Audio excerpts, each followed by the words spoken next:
Ladies and gentlemen, welcome back to the Wimbledon of chess, only instead of being in London, in the UK, on a grassy surface, we are playing in a concrete building in Vikensee in the Netherlands. This tournament has been going on for some 90 years. All the best champions of all the previous generations have played in this tournament, and this edition is proving to be very, very exciting because we don't have a Magnus Carlsen, we don't have a Hikaru Nakamura, we don't have a Fabiano Caruana, but we have a lot of the players ranked from 4 and 5 in the world down to around 20, and it's a bloodbath. This tournament so far, a strong front-runner race with the young Uzbeks, Sendarov and Abdusattorov. We have the world champion Gukesh playing, we have Prague, we have Anish Giri, we have Bluebaum, we have half of the upcoming candidates participating. This is the round 6, 7, and 8 recap. And I'm not sure if this video will even be posted because I'm in New York City and there is a blizzard here, so hopefully everybody in the US is staying safe. Here we go. The very first game I would like to show you is a relatively uneventful game.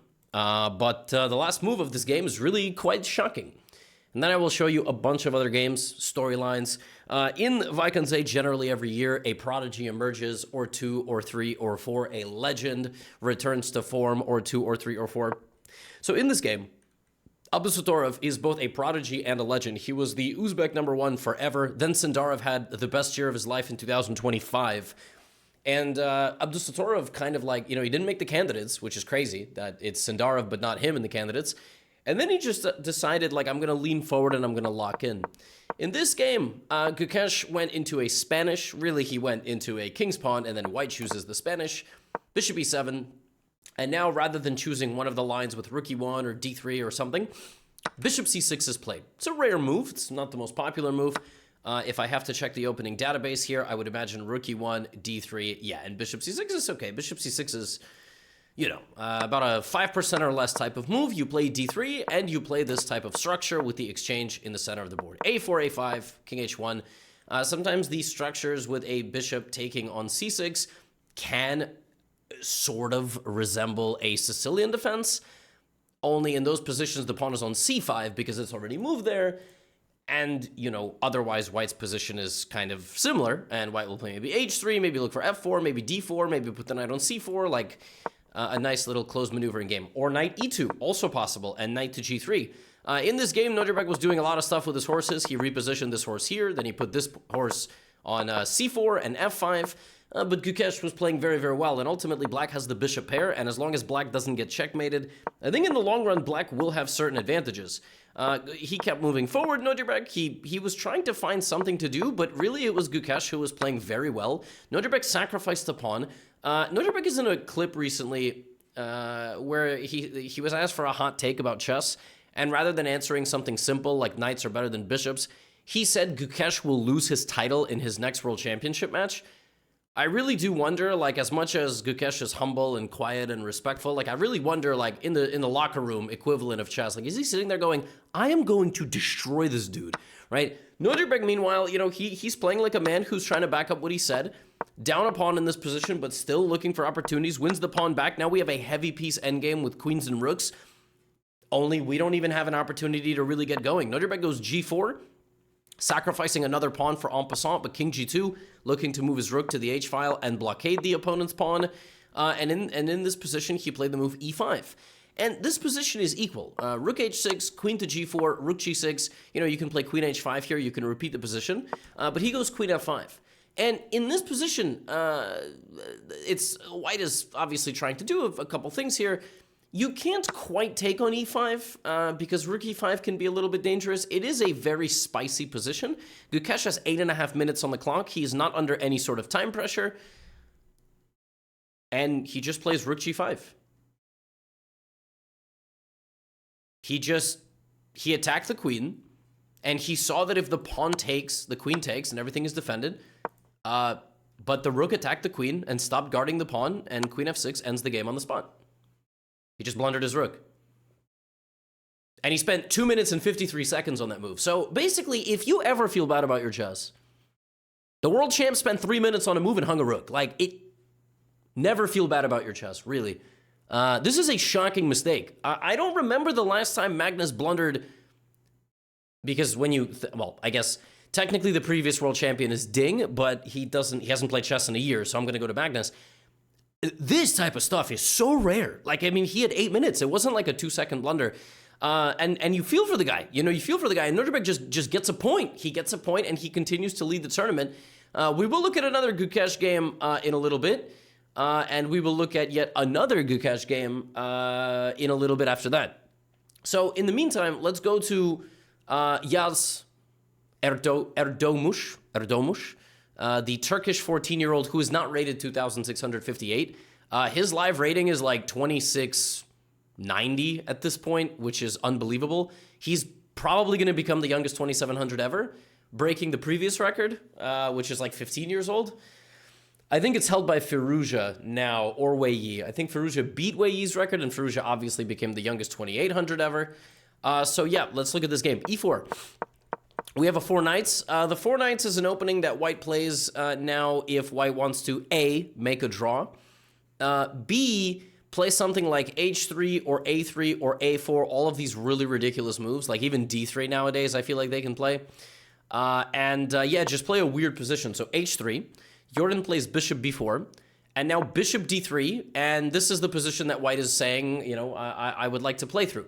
It's just a way to basically play no openings. That's really like, there's no openings now, you know? Castles, black trades the bishop for the knight. It's actually the same position. You're playing a reverse Ruy Lopez, kind of. It's like black played E4, E5, knight F3, knight F3, knight C6, and then played a Spanish, and then for some reason white has an extra move. It's very weird. So we have a similar structure as we just had in this game between Abdusattorov and Gukesh, which is kind of interesting. If you look at this position, you know, black has a doubled C-pawn, B and A, and here we have doubled C-pawn, B and A, right? It's kind of, I don't know, A5. Too much sophisticated stuff. Bishop E3, the knight goes back to D2, typical ideas, and now we have the move F4. Expanding. Black has to take.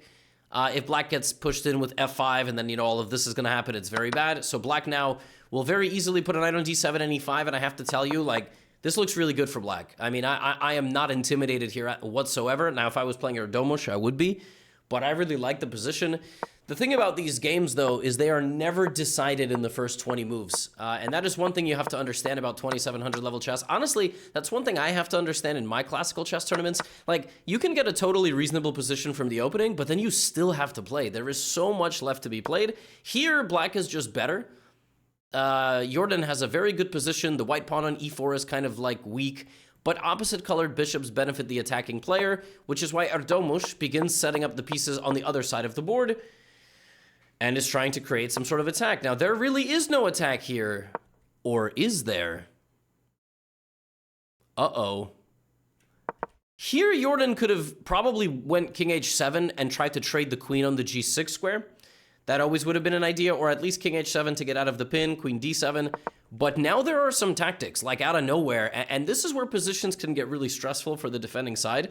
White will sacrifice the bishop, land a rook there, and then end up forking. So black has to be super precise, and he is. He ends up trading the queen, but now in this resulting position, this pawn is weak. White lost his weakness. This is weak, but it's going to be very well defended on the second rank, and actually white is asking some practical questions. And we're going to get into a time scramble. So the boys now each have 6 and 7 minutes to make their last 10 moves, which means anything can happen. So white wins a pawn.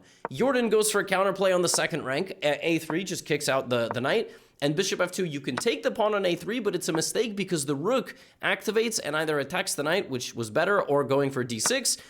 Black now has 3.5 minutes to make 5 moves or he loses on time. Rook b2 played quite quickly. It's basically a blitz game. And king f7 is a mistake. He blunders. I don't actually know if he blundered here, but rook takes g7 wins the game because king g7, bishop d4, bishop takes b2 is a winning endgame. White is just up 2 pawns. Maybe, I don't know, like maybe they both thought that position was drawish, but yeah, rook g7 just and bishop d4 is winning. I don't know what they both had a blind spot for here, and now black has the opportunity to play rook takes b3, so he misses a chance, but he immediately gets another chance because bishop c5, king to d8, rook f7, or this, but rook f7 was even stronger. Rook f7 is totally winning. because the king gets trapped and you have various checkmating ideas of the black king on the last rank of the board. Ultimately, the game does make it into what we have here, which is an endgame, but Jordan here had to be accurate. He needed to move the king to one of these two squares. He ends up going here, and bishop a7 is a mating net. Rook c7 is just mate, and the black king cannot escape. The only way to escape is this, rook f8, and losing the bishop on the e8 square. I mean, this is kind of crazy that, like, in this position, Jordan didn't go, like, king e8, for example. Maybe he just thought whatever he was doing here was lost, like rook e7, and then king d8, and now the knight has to go here, but this is a very different position, because after bishop a7, there is no check. And after knight g7, b5, black actually is totally back. Maybe, yeah, I think maybe Jordan just relaxed, thinking that he was either in the clear or just totally lost. And Erdogmus beats a 2700 rated player. And he's not done. He's not done. Look at this game against Arjun Erigaisi. We have a mainline English. This is cutting edge theory here. It's like very sharp position. Knight g4 threatening queen f2. Castles. Super sharp position. e3. Look at this. The knight jumping into f2. What on earth is this? Queen c2. Knight goes to h3. He has to give up his light squared bishop and rook d1, but white is better. And now d4. So Erdogmus mummifies the white position. This doesn't even look like chess, really.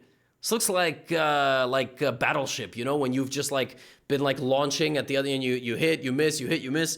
I mean, this is an absurd position. White has to go c5 because if white doesn't go c5, black goes c5, and now none of your pieces will ever get out. So you have to go here, and he's just in time with his counterplay. He picks up a pawn, and he picks up the other pawn. And actually, white just looks like he's super chilling, but he's not super chilling. He's absolutely not. Because look how active black is. He's down a pawn, but the trade-off of being down the pawn is the bazookas are pointed on D and E. White's piece is struggling to get out. I actually still prefer white's position because a pawn is a pawn, and you know, in a lot of these positions, the counterplay is very mysterious. It's not so clear, but Erdogmus sacrificing the rook, a cultured Gotham chess viewer, knight takes e3, and just brings the bishop back. And where does white move? White can't move. If he plays f4 here to try to go king f3, bishop d4, king f3, okay, you escaped, but you're forked. So this is a really miserable position, and now Arjun has to give up the d-pawn to activate a little bit. He's trying to trade the pieces, but he's just having his pawns hunted down. Now black is up a pawn, so black has a bishop and a pawn for a rook, but he still has all of the initiative. Look at this position. The pawns just start firing down the board. Knight c3. We have a trade. Here comes a4. Black just looks completely in the driver's seat. The pawns are going to go. You got a 3-on-1 on the queen side. That's going to be a 2-on-0 with two bishops escorting. Knight d4, bishop c4. The computer just wants you to make this trade and then go. The two pawns together going with the king. That's very difficult to do. Instead, he keeps his bishops on the board. e5, g4, knight c2. And in this position, the only move, and I saw a clip of Hikaru covering this moment, is white has to go g5, which is really crazy because after g5, you know, you shut down this side of the board, but you can never break through with your pawns. Instead, Arjun does this, and this is wrong because this gives black a little bit more piece activity rather than just closing down that side of the board. And after a little bit more maneuvering, Erdogmus finally simplifying at the right moment. White's rook has to defend against two separate avalanches on the sides of the mountain, and rook just can't do that. a3, bishop g2, he trades. Arjun trying his best, but the pawns are too strong. h3, you're not going to stop both of them.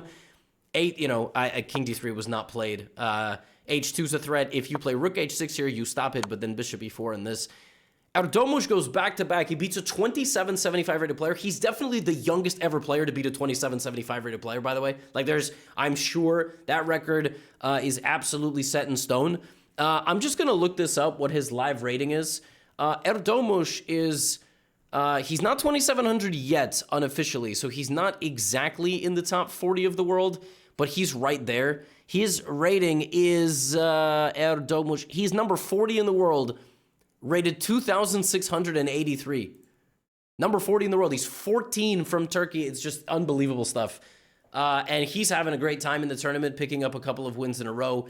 Now, let's keep moving right along. A guy who struggled out of the gate in this tournament, Anish Giri, playing against Gukesh. Gukesh coming off the loss against Nodirbek. Gukesh, always a scrappy player. G3, we're going into a main line with bishop c5 here. I actually think they even played this position before. Not this position, they played in English in Vaikanze, where Anish was playing with white and Gukesh was playing with black. This time the colors are reversed. Queen b3, knight back to e7. Gukesh showing him that world champion preparation with a3. And really in this position, you know, white tries to put a lot of pressure on the queen side. Sometimes white plays with e3, but that's not going to be possible now. Queen back to c2. You're going to put the knight on c5. There it is. And the position looks really nice for white, except it's actually not. Like, white has the bishops, but they don't have its target anywhere. And the way that Anish played this, he restricts the queen side and he restricts the center. So it's quite challenging for white to do anything. And so, given that it's quite challenging for white to do anything, he ends up trying to do something, which is playing in the center, and Anish begins taking over the initiative. Queen g5. This is not really how Anish plays chess. Like, he's not always going to be a swashbuckling attacking player. He kind of likes and leans towards, you know, more straightforward play. But if you force a very strong player to play creative chess, he will. Now, in this position, and this is, I made a tier list for the 2026 candidates, by the way, and one of the reasons I am a little bit worried about Anish's chances to win the candidates is that when the position is extremely good and requires sharp tactical, you know, finishing, as opposed to a guy who's like 20 or 22 or something like that, he might not always go for it. Here, there is an unbelievable sequence. It might be impossible to find. You got to sack the knight. But after you sack the knight with black, you then have to sack the rook on e4. And this is winning for black. This is winning.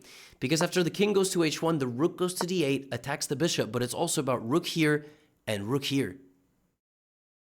And that's why this is winning. You're creating too many threats. Check here, the rook goes to d6 and rook g6. Instead, in the game, we don't get that. The knight goes back. And so Gukesh actually is able to pick up a pawn and keep the game going. But I think he still didn't quite respect how powerful the black position was, because instead of queen d6, he needed to go queen d5. He needed to fight on the light squares. Instead, he goes to d6, and immediately queen e4 is just game over. Like, you have bishop b7 coming. And if we just go back, Anish won this game. Spoiler, but I mean, you can tell from the evaluation. Anish won this game without using his bishop. He sacrificed material. Bishop a6 threatens the rook, threatens mate, threatens queen g1 if the rook moves up. Just a great game. 2 losses in the world. In the world. What am I saying? 2 losses in a row for the world champion. And Anish bouncing back with fire and fury. Just an incredible game. And, you know, if we go to move 31, Anish won this game without even using a bishop. And I suppose Gukesh won this game, lost this game without even using a rook. So, unprincipled chess being played here at the 2760 Club, where the guys are just not developing their pieces. And we see, obviously, what happens. And just a great game from Anish. And it's going to fuel him. Now, another game I would like to show you, just because I'm trying to show you everybody in the tournament. You know, we got Bluebaum, and Bluebaum is in the candidates as well. He's playing against Tai. I don't know which of the names I'm supposed to say, but I'm just going to say Tai Dai Van Nguyen. Win. Right? In this game, now I think Nguyen is struggling a bit in the tournament. Yes, he's one of the players who is at the bottom, but okay, 2660, you know, and he won the challengers last year, so that's the second section, which we will cover. In this game, Bluebaum, as always, showing strong opening preparation, and I don't really understand what happened here. Like, in this position, black can just play queen a3 or queen a2. Instead, he voluntarily enters this position, which is bananas. He loses 2 pieces for the rook, and I guess he's just relying on the counterplay on the queen side. Ain't no freaking counterplay on the queen side. As my boy Bluebaum finishes the position, puts the bishop on a1, not only will you not promote, you're probably going to get mated by that bishop.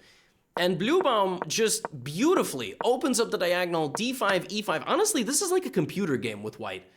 Just really, like, you call the opening bluff, you put the bishop on a1, it's a ridiculous piece configuration, and then you're like, well, yeah, obviously, I'm just going to mate you, like, or I'm going to win the endgame. And he's playing a completely flawless game here. Bishop e4, rook b8, queen a4, queen g4.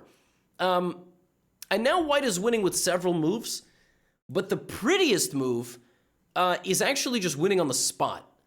And that move is knight to f4. Knight to f4 is amazing.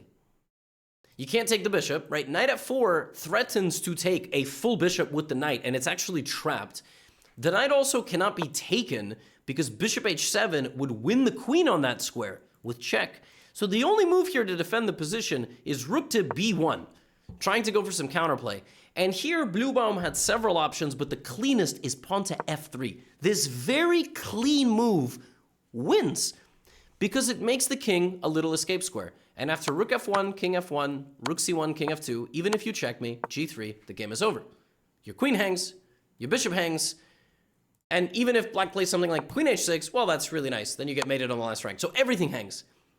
And Bluebaum has 35 minutes to find the move knight to f4. At the minimum, if he can't find the move knight to f4, he can either play e6 or knight b2. Knight b2 is really weird. Nobody's going to play knight b2. But e6, continuing to set up the initiative on the diagonal. Instead of that, he goes f4, and f4 is a huge blunder. f4 is a huge blunder because the black queen goes to e2. He must have thought he was just winning here. Queen e2 is a really, really nasty move. Because even though you completely lose your bishop, Bluebaum must have just thought, I have 3 pieces for the rook, I have to be winning. Now rook b1 is brutal. Because now your king is not escaping off the last rank. And if you play something like bishop g2, well, black can play several things. Queen d3 looks really nice. Black actually plays h6 here. Totally unbelievable. And the worst about this is that black had 3 minutes and 40 seconds. So he had 3 minutes and 40 seconds to play 11 moves. Not only does Bluebaum not win the position, for a moment he's actually worse if queen g6 is played, which is unbelievable. But instead of that, black forces a draw because he's more than happy. And Bluebaum was beside himself. And really, that's the thing, is like, in this tournament, losing a half a point in a game like this isn't the worst, but in the candidates, it is. And it's actually kind of a miracle this position is a draw for white, because black would have gone queen d4 and made a second queen. Like, black is a moment away from being winning, but white has a perpetual check by way of a draw. A crazy save. Now, we go to the next game in the Masters section. We have Nojibek, who's winning the tournament. He beat Gukesh, and then he beat Vincent Keimer. He was +4, so he had 4 more wins than losses. In this game, he's playing Anish Giri. We have a Rogozin, an exchange Rogozin, bishop f4. I hate the choice of opening, by the way. Like, I mean, not that I'm a better player, but these lines are so risky. Black goes knight e4, and then plays knight c6, and then plays g5. I don't like these positions with white, where you allow your opponent this kind of initiative with the knight in the middle and the pressure on the king. They're very engine-like. You're about to see that. Look at this position. White has to go rook b1. Now look at f5 coming in. This is some sort of deep preparation, cutting edge. I think it's been played. Yes, it has been played.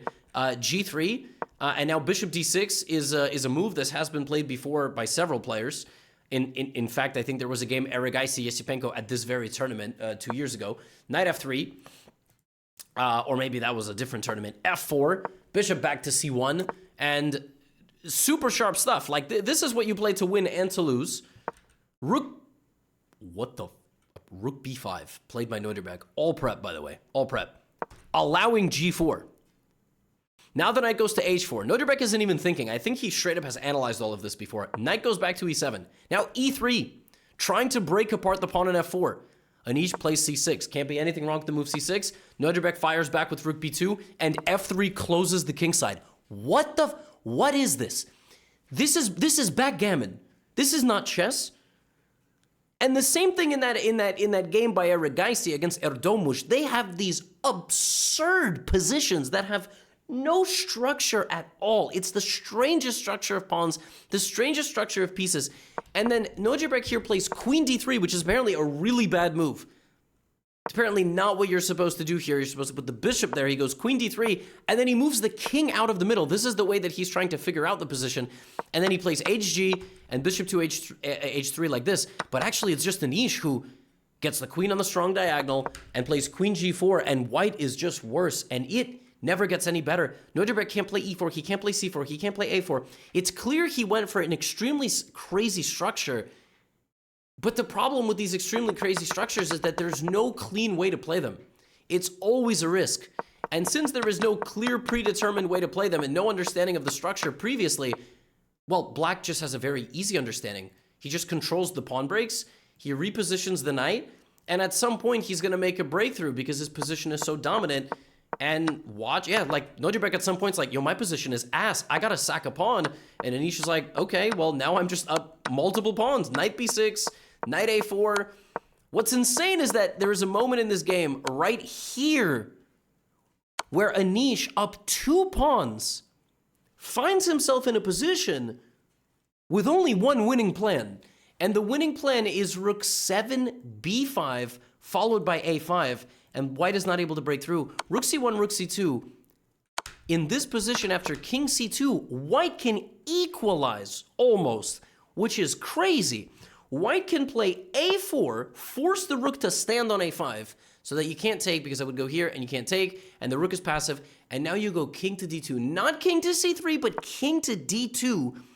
And if black goes king e6 to try to go to defend this pawn, king e3, and this position somehow is equal-ish.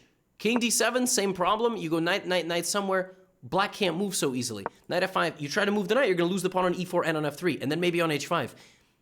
In the candidates, if you have a position where you are up 2 pawns, you have to win. Like, that's the thing. The same in the Bluebaum game, in this game. But it's too difficult. I'm not saying this is easy to find at all. You have to go for this a4 strange idea. Again, the last thing I want to do in these recaps is say that a4 was findable. I'm just saying he missed an opportunity. That's all I'm saying. I'm just reporting it to you. Instead, Nojibek went to c3, and this is wrong, apparently. You have to go, again, the way you need to go is not to c3, you have to go to e3. This is the square on which you need to stand, pressuring both pawns, not letting the knight move. Instead, he goes this way. Almost like the Jordan game, I feel like he might have just thought, like, I'm losing and there's nothing I can do. But this position now is losing because of the amazing move, pawn to e3.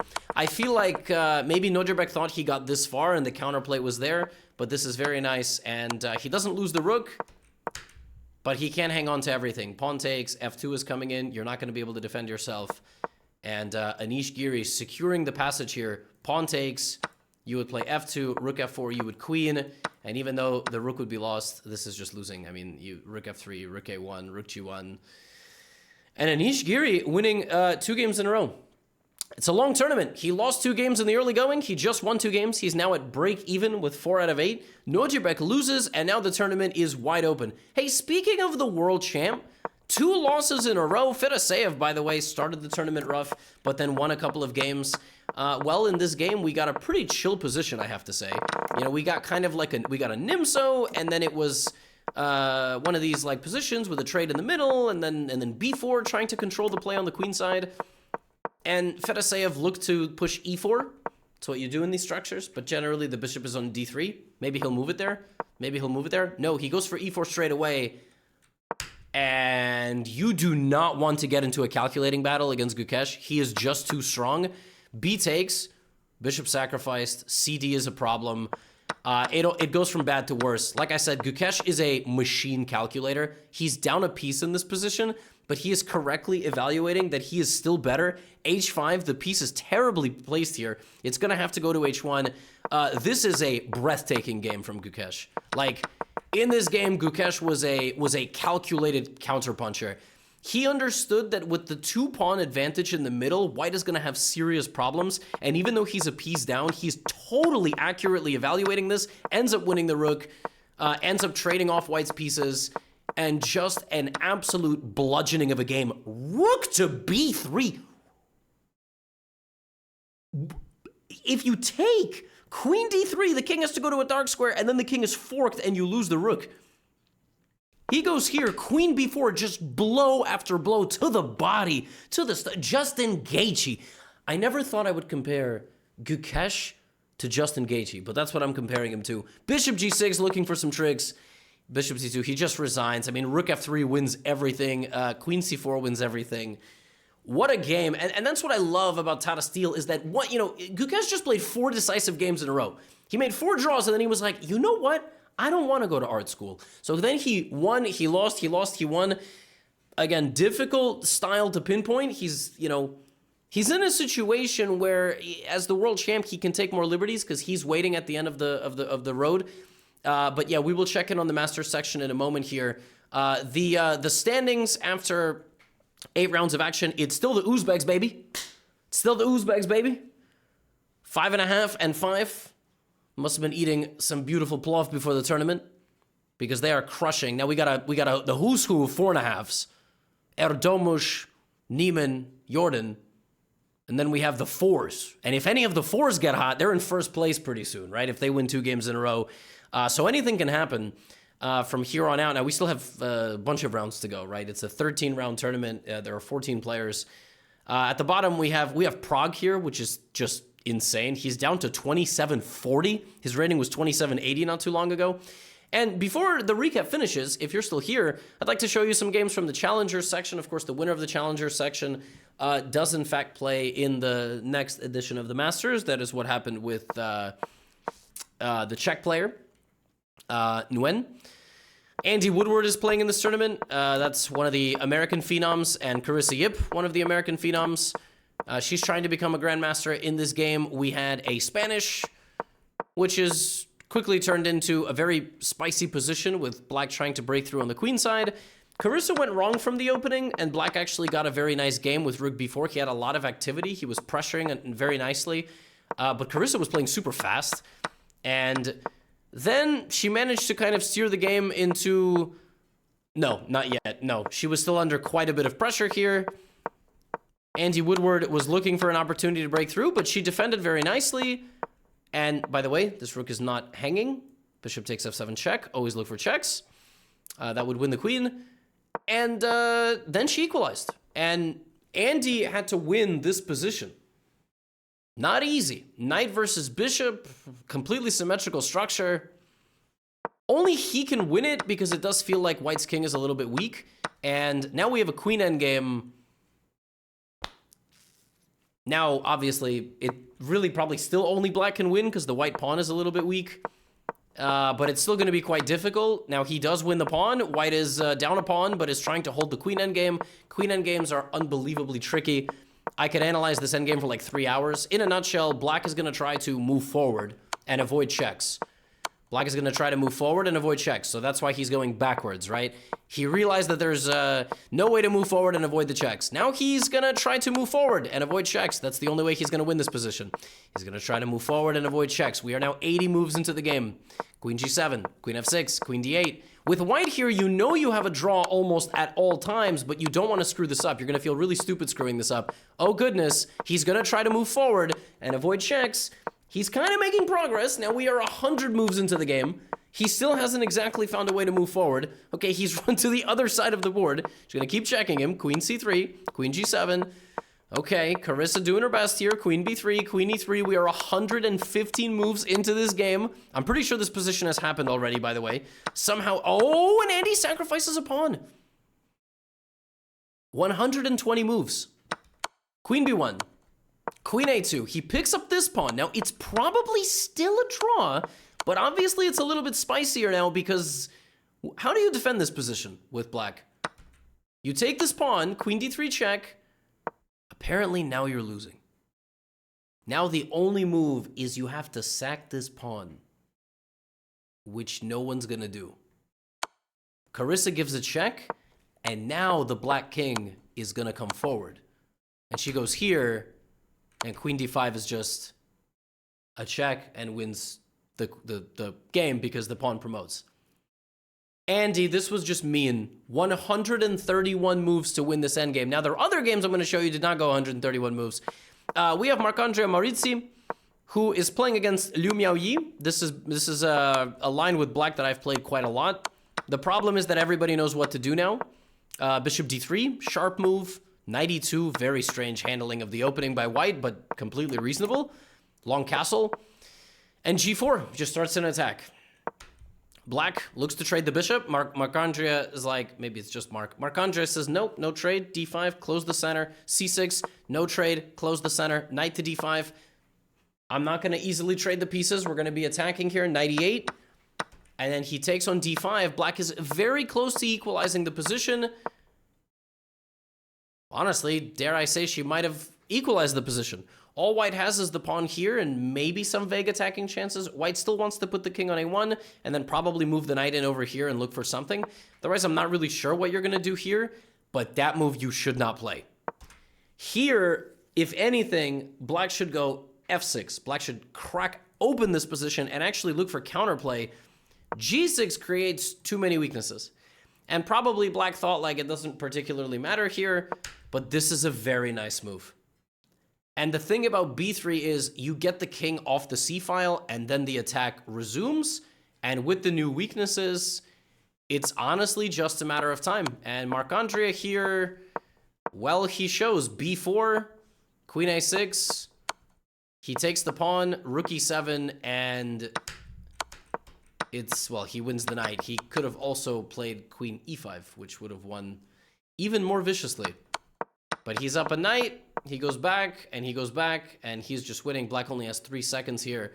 And that's kind of crazy because black did a very nice job here, but he wins by just advancing the pawns, going for h4, h5, h6, etc., and black reacting the wrong way. You got to be really, really careful pushing the pawns in front of your king. I'm teaching you, I'm not, as always. More games. Alsabayeva with the black pieces, Bibisara versus Ervin Lamy. Bibisara playing an extremely, extremely solid tournament. She also had a great showing in the World Blitz Championship that she recently played. A Najdorf Sicilian. Ervin playing bishop g5 and f4, super aggressive line. This is like, black. This is like old school queen b6, queen c7. Very, very dynamic position. Bishop d3, I'm guessing, is some sort of inspiration, which was over the board. Previously, most games have gone g4 in the database, and black goes for b4. I mean, the Najdorf is so sharp that with white, if you take a wrong turn early, or with black, if you take a wrong turn early, you could lose in the Najdorf in 25 moves. Very easily. Rook e1, the position looks good. And Ervin goes knight d5. He sacrifices a knight to keep the black king in the center. And she just plays knight b8. And she's just going to castle. Or even king d8, but okay. Castling here, that's always a problem, right? I mean, how do you stop? Okay, h3. Now, you could just castle here with black. You could allow this attack. You could also play king f8. She plays h5. She stops g4. Rook e2. Now you can castle with black. Instead, she threatens rook a1. Fine. Now you can castle with black. Instead, she threatens mate. Okay, fine. And now is maybe the final moment you can... No, just kidding. Your queen's hanging. Queen takes d5. And king f8 on the board, and Bibisara is just up a completely decisive amount of material. Ervin sacrifices all of the pieces to create some sort of attack, but the king escapes. And knight c6, nice move, counterattacking the queen. Not all games are 130 moves. In fact, this one was 100 moves less than that game. Bibisara wins her second game of the tournament. Unofficially, her rating is now 25-16. She has 2 wins against 2,600 rated players. In the first round, she beat Andy Woodward. In the first round of this tournament, she beat Andy Woodward. And it's crazy because at some point in this game, it was -5. Andy Woodward was completely winning with the black pieces. It was a crazy game, actually, is going back to round 1. It was also a Rogozin. It was a super dynamic queen pawn game, a complete mess. And Andy, I don't know if he was jet-lagged or, just didn't calculate his best in the first round. White consolidated and she won. She was just up a knight. She avoided getting checkmated, and she has 2 wins against 2,600, which is excellent. And another player, everybody's beloved, Ivanchuk. He is playing in this tournament. Not too much to write home about in this game. It was a Najdorf Sicilian where from the opening, black traded everything in the center and now needed to retreat his bishop and just kind of suffer in the middle game a little bit. Instead, Max Warmerdam traded, and this is just a bad decision. He is under much more pressure, I think, than both of them might have realized. But what's interesting about this game is as Ivanchuk got a totally winning position, you will notice he doesn't have a lot of time. And the Tata Steel format is that there is no bonus time until you get to the, move 60. So all of a sudden, Ivanchuk has 25 seconds to make 6 moves or he will lose on time. In fact, he has 7 seconds to make 3 moves, which is nothing because at some point he made a move in this tournament with 1 second on the clock. He had a game where he had 1 second remaining on the 39th move and he made it. and he won that game. So in this game, he is completely winning, and he is just going to promote, and he has to make 3 moves in 7 seconds. He makes one, he makes the next one, and he has 5 seconds, and he gets the 30 moves, 30 minutes, and he wins, and Ivanchuk now has 5.5 out of 8. He's won 3 games in a row. When Ivanchuk is going to win 3 games in a row, it's going to be bad news for everybody else. In the challengers, though, it is... there's actually a game still going as I record this. It's a bishop and pawn endgame. Maurizzi and Woodward are winning the challengers, which is very exciting because both of them are young guys. If Woodward makes it to the Masters, that would be incredible. Aydin Suleimanli, also from Azerbaijan. These are clearly the 3 best players, I think, in the group. Also, they're young. Like, Ervin has a lot of experience, but he's really struggling. He has 5 losses in the tournament. Varmerdam is a very strong player. Don't know what's happening with him. Ivic, strong player, but he's not having a great tournament. Ivanchuk is a legend, but he's a bit older, but still, obviously, he can make it to the top. Okay, 8 rounds of Tata Steel are in the books. That's enough of a recap. If you made it this far in the video, you can let me know what you had for breakfast today in the comments. That way we know how many true fans there are in the comment section. And with that, get out of here.